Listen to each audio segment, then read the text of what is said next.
આમ તો આપણી કહેવત એવી છે ચાવડા સાહેબ કે અધિકારી નરમ ન હોવા જોઈએ અને ડોક્ટર ગરમ ન હોવા જોઈએ. અહીંયા બોલ્યા બરાબર, બાકી જ્યારે યુનિફોર્મમાં હોય પછી માળાને બેર ખોલીને ન નીકળાય. શ્રી રામચંદ્ર કૃપાલુ ભજમનગાર એ ભૂંડું લાગે. અધિકારી નરમ ન હોવા જોઈએ, ડોક્ટર ચાવડા સાહેબ ગરમ ન હોવા જોઈએ. વાતે સાચી ને, જો સાહેબ ગયા હોય પોલીસ સ્ટેશન અને ફડાક દઈને બધા સેલ્યુટ મારે કે નહીં પોછા પોછું ખોટા જ બૂટ નહીં તોડવાના. 9 વાગે આવીને એમ કે ચાલો આજે નાઇટમાં કેટલા જણા હતા કે એટલા જણા, રાતે કેટલાને લાવ્યા છો તા કે 5 જણાને. ક્યાં રાખ્યા છે તા કે લોકોબમાં. નહીં, લોકોબમાં ન રખાય, આત્મા પરમાત્મા છે.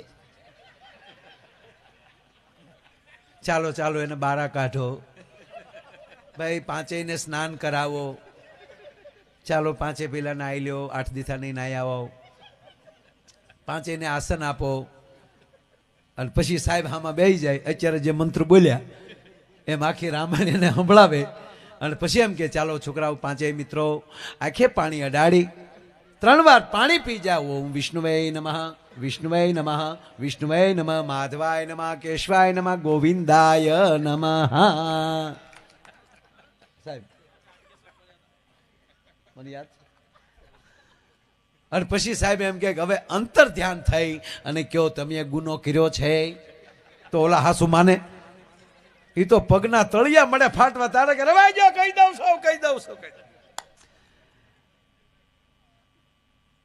ડોક્ટર ગરમ ન હોવા જોઈએ. અમારે એક ડોક્ટર છે, ડોક્ટર ગરમ હતા. બોલો, ડોક્ટર ગરમ, કોઈને દવા ન આપે, ગગલાવીને રૂપિયા લઈ લે. જે આવે કે શું થાય, શું થયું તને? એ કે સાહેબ બસમાં બેહું ચક્કર ચડે. હું કામ બસમાં બેહો છો? ડંફરિયામાં ચડી જાઓ, ટ્રકમાં વયા જાઓ. નહીં, બસમાં બેસવાનું. લાઈવ .100.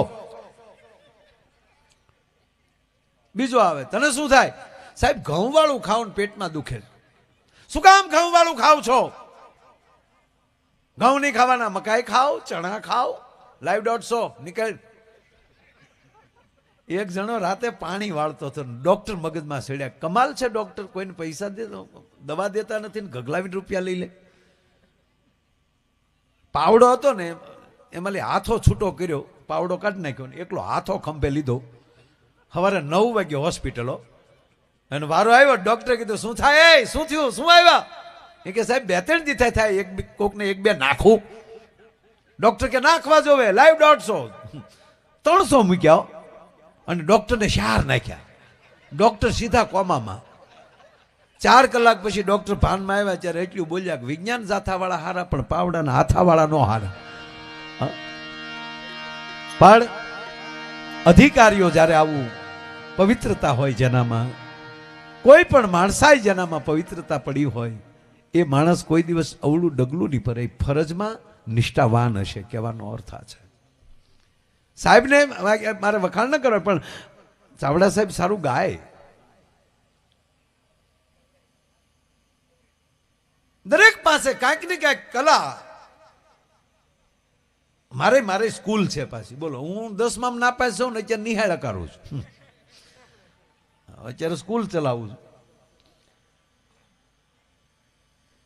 તો હમણાં મારા સ્કૂલના છોકરાને એના પપ્પાએ પ્રશ્ન કર્યો, બેટા તું માયાભાઈની સ્કૂલમાં ભણશો, 7મા ધોરણનો વિદ્યાર્થી, કે તું માયાભાઈની સ્કૂલમાં ભણશો તો એક પ્રશ્ન પૂછું. પપ્પા પૂછો ને. કે બેટા માખ્યું ઉડે છે. પેલા સાહેબ કે નક્કી હતું સાહેબ, જેની ઘરે જાજી માખ્યું હોય ને એને દુજાણા વાળા કહેવાતા, કે અહીંયા રહાવાળ છે. એટલે આ માખ્યું જે ઉડે છે એ માખ્યુંમાં બેટા તું કહી દે કે કેટલી મેલ છે ને કેટલી ફિમેલ છે. આમાં માખ્યું કેટલી ને માખા કેટલા, ટૂંકમાં નર કેટલી ને માદા કેટલી. આમાં માખ્યું કેટલી છે ને માખા કેટલા. છોકરો ખડખડ દાંત હસવા મળ્યો. અરે કે પપ્પા આવો સહેલો પ્રશ્ન થોડો તમારે મને પૂછાય. કે કેમ? કે પણ આ તો સહજ વાત છે ને. કે કેમ? એ કે જો પપ્પા, આ કાસની આજુબાજુ જે ઉડે ને એ બધી માખ્યું, આપણી ઉપર બનેલાટી બોલાવે ને એ બધા માખા. બોલો લ્યો હવે આ કોઠા હું ક્યાં લેવા જાવી સાહેબ? એમ જે કાંઈ સંસ્કાર મળે છે એ માના કોઠામાલી મળે છે. કમળામાએ એવા સંસ્કાર પાયા હશે બંને દીકરાને.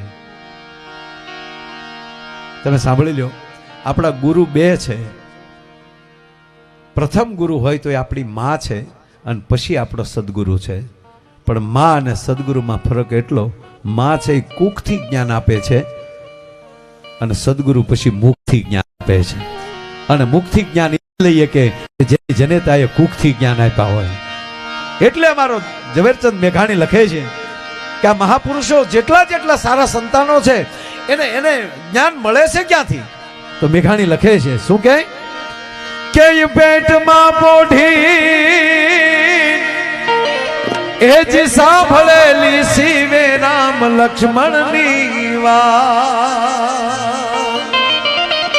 કે પેટમાં પોઢી સાંભળેલી શિવે રામ લક્ષ્મણની વાત રે બાપ રામ લક્ષ્મણની વાત.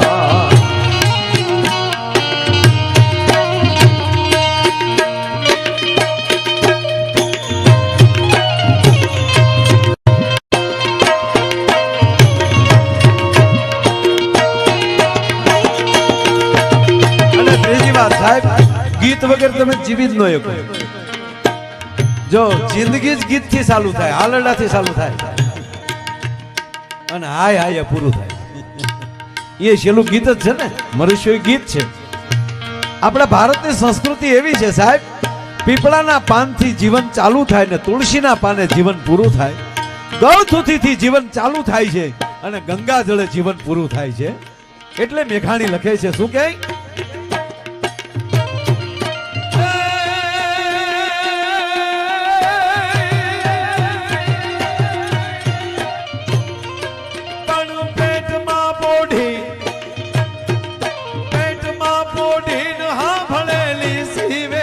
લક્ષ્મણની વાત.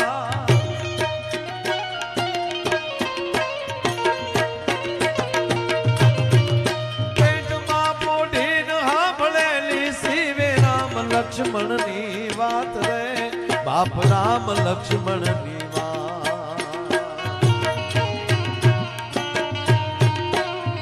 બાલુડાના મુખ સે દીદી ઓઢી શિવાજીને નીંદરું નાવે માતાજી જપાય ઝુલાવે.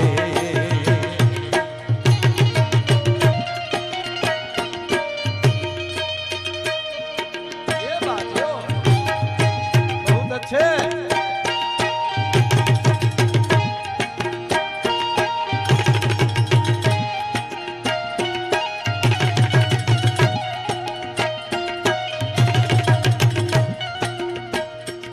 હિત ને હરવિશ બરોબર. અને હિત ઓસ્ટ્રેલિયા છે ને કેનેડા. હા વાહ. જો દીકરા કેનેડા ભણે છે પણ આ દાદા દાદી નો આવો પ્રસંગ હતો તે કેનેડા થી અહીં આવ્યો. નકર બહુ થોડુંક ભણતા હોય ને અમે જઈએ છીએ ઘણી વાત. ઓકે પાપા હું ના આવું તો ના ચાલે ના. પણ પેટમાં પોઢી પેટમાં પોઢીન સાંભળેલી શિવે રામ લક્ષ્મણની વાત. હેતલ બેને હેત કર્યું હોય ને એટલે પેટમાં પોઢીન સાંભળેલી શિવે રામ લક્ષ્મણની વાત રે બાપ રામ લક્ષ્મણની વાત.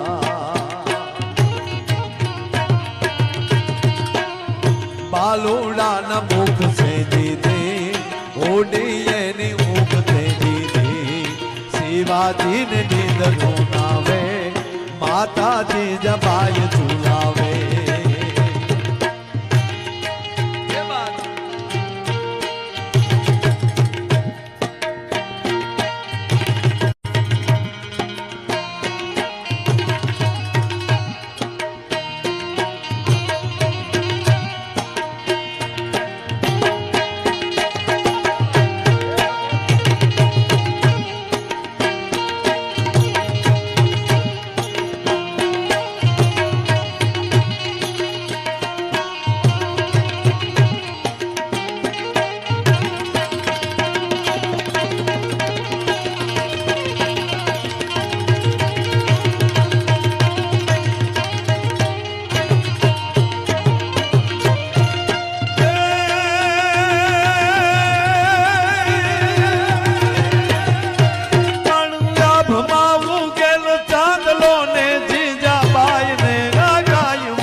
બાઈ ને ગાગા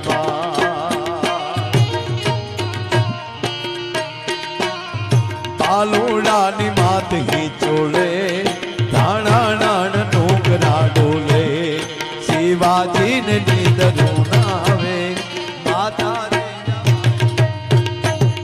આબમાં ઉગેલ ચાંદલો જીજાબાઈ ને આવ્યા બાળ અને બાલુડાની માત હિચોલે ધાણા નાણ ડોંગરા ડોલે